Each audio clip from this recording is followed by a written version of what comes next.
If my 18-year-old self sat in front of me today, I don't think she'll start by asking what I've achieved. I think she would look at me for a second and ask me questions much more harder, like, are you proud of the woman that you've become?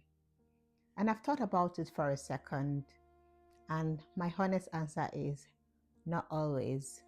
There are parts of me that I'm proud of, but there are also part of me that I know she wouldn't understand because life happened and things change so quickly. So I tried something. I sat down and imagined my 18-year-old self interviewing me today, thinking about questions she would possibly ask me. And if I'm comfortable enough to answer those questions, this is a bit tricky, and this is where most people are not honest with themselves. But I thought about it. It's my birthday in a few days' time, and perhaps I should try to answer some of these questions. So if you're 18, younger or older, these are my questions you need to ask yourself and sort of evaluate your life if you are walking in the same trajectory that you planned. So watch this video to the very end so you can get maximum value from my content today. So the first question that comes to mind is about my identity. Did we become who we said we would? So thinking about that, at 18, I was in uni, I was in my first year. I was in uni quite earlier than that, but I did like a pre-degree course. So I was in my first year at 18, and I had big dreams about myself. I was studying economics. I saw myself as someone who would, be working for the World Bank after school, or IFC, helping to solve the economic problems of the world and Nigeria, of course. But a few years down the line, towards the end of graduation, my focus sort of shifted and I wanted to be a lecturer. But guess where I am today? Nothing near any of this.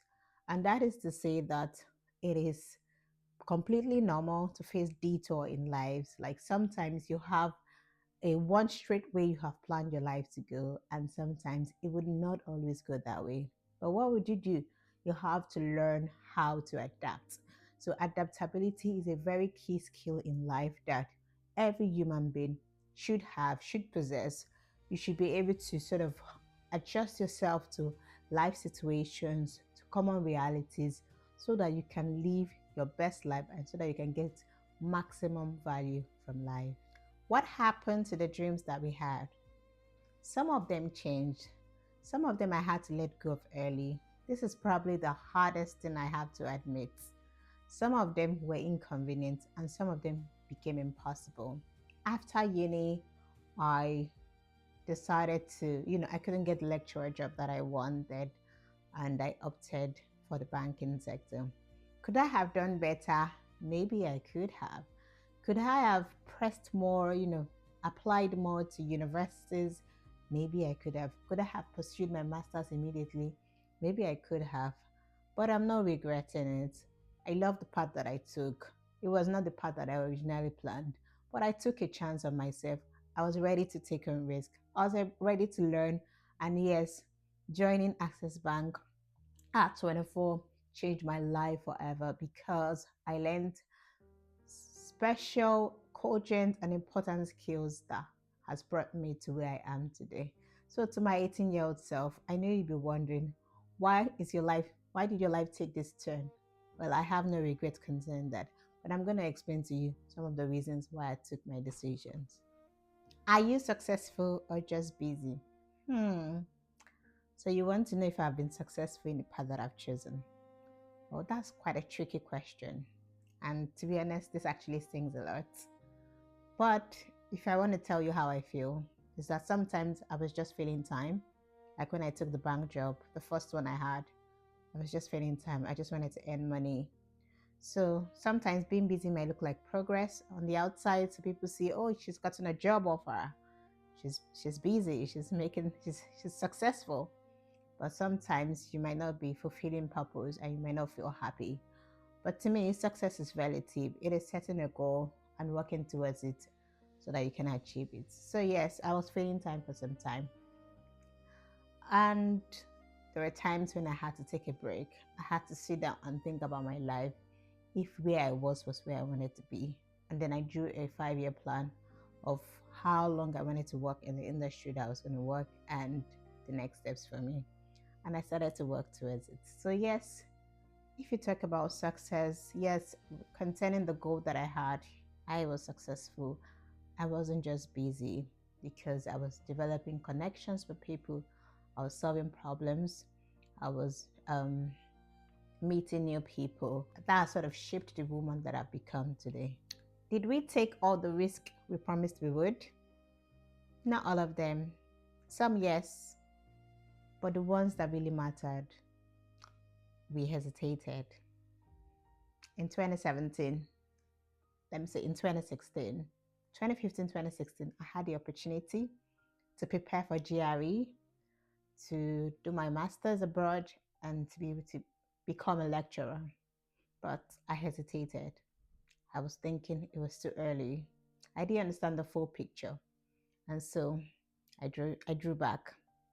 And that was how Isaac, my friend, prepared for GRE, he scaled through. He got a fully funded scholarship abroad and he went. And in 2017, I got an opportunity to go to China to do my master's, but I hesitated as well. So sometimes I was a bit more careful than I should have.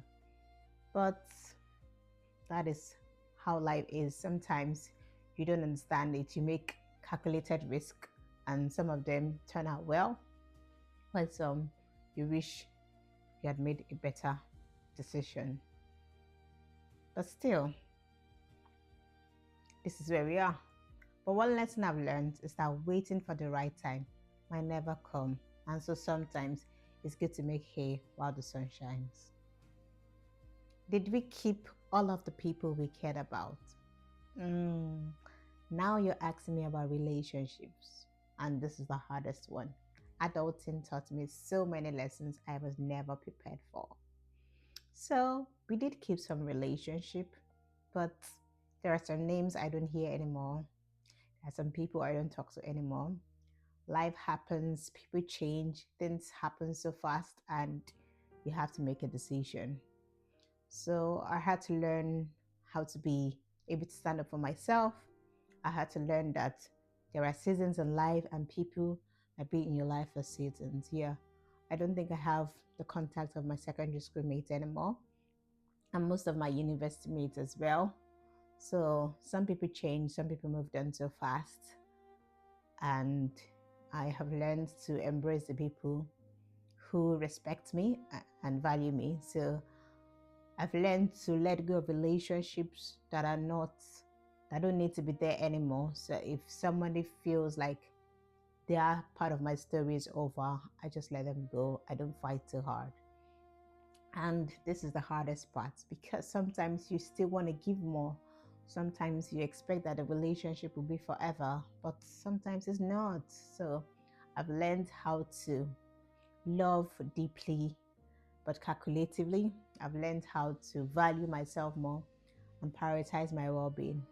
And I think I've grown and become better over time. Are you actually happy? Well, that's a tricky question, but I think so. I'm married now to the love of my life, despite all my relationship chaos. I have a son, so I'm surrounded by the people who love me and care about me, and that to me is a plus. I have grown to understand my purpose and I'm living in it. Yeah, I know I used to have big plans about where I want to be, and I may not be where I thought I would be, but I'm also happy for where I am now. Yeah, I wish I could still be that 18-year-old girl with big dreams, but that 18-year-old girl didn't understand life, didn't understand what life would throw at her. But I've been able to stand firm, confident, you know, and walk through life to become who I am today. So I'm happy. I'm also a very devoted Christian now who loves the Lord and will do anything for Him. So I'm happy with my current version. So I I think I'm happy. Jesus makes me happy. He gives me joy. And the people that I'm surrounded with also love me. What are you afraid of now? Failing. I think that's a strong one. Wasting time. Not reaching the full potential that you're called to do. Not stepping out when you should have. Not fulfilling purpose. Or living a half baked life. The biggest one is realizing that you're right about the thing that you should have done. If you could go back, would you do anything differently? Yeah, maybe. But one thing I've realized is that even the mistakes, the wrong ones, they come with lessons and they have shaped the woman that I've become, the woman that's answering these questions today. I wouldn't give you a perfect plan. I wouldn't try to control everything. I'll just say, don't wait. Don't wait to start. Don't wait till you understand everything. Don't wait until you're ready because you won't. And don't assume that you have more time because you'll soon realize that time waits for no one. If you're 18 watching this, don't think that you have to have everything figured out. But the questions, the uncomfortable ones, you need to ask them. Don't avoid them. Because one day you'll be sitting there asking yourself if you've lived the life that you promised to live. And I'm sure you want to have answers to those questions. So sit down, draw a roadmap of where you want to be, and believe that God will help you to get there. You also have to work towards it. If you're over 18, perhaps you're my age, you're in your 20s, 30s, 40s, I need you to also sit down and evaluate your life. But not with regret, but with hindsight, with the lesson that you've learned. And think if you can change the trajectory of your life. Where you are now, is that where you want to be? Are you happy? Are you successful, or you're just busy? Think about it. Are there things you can do to change your life that you have now? I once took this decision. I once sat down to think about it, and I changed how my life was going to be. So I want you to go back. Think about your life. With the help of God, redirect your life, change it to where you want it to, change the shape of it to what you would want it to be. And God will be there to help you. I hope you got value today. And if you did, please like, share, and subscribe to my channel. See you later. Bye.